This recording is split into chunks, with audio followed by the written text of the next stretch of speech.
a fény, mint hajnal a mélyből. Árnyakat tépszít egy csillag tüzéből. Túl sok év telt el a láncra vett létbe, most minden rezgés új erőként lép be. Ébred a tudat, már tisztán lát képet. Lehull a fátyol, nem rejti a szépet. Megreped a sötét a szava mélétől, és újkor születik a felkelő fénytől. Kint keres már, de nézz fel az égre. A válasz benned él, a figyelet végre. Én mélyre lementem a lelkem mélyére. A mélyből hoztam fel a szavakat a fényre. A csendben szólalt meg bennem a jel. Én a tűz, a nevem Sanurel. Ez frekvencia, szív, lélek és hang. Bennem él a pecsét, egy kozmikus rang.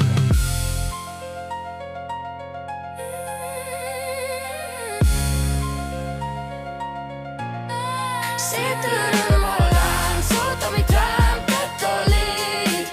Felhozom a fényt, amíg felnyelt a sötét. Nem kint van a válasz, bennem ég a jel. Én vagyok a tűz, a nevem Sanurel.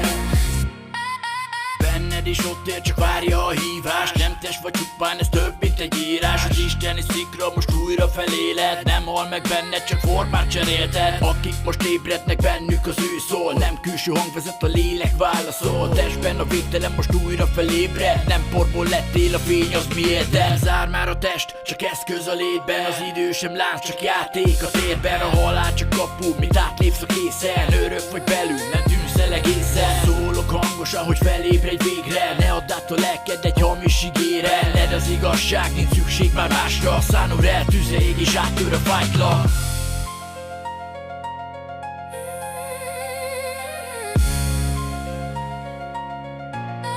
Széttöröm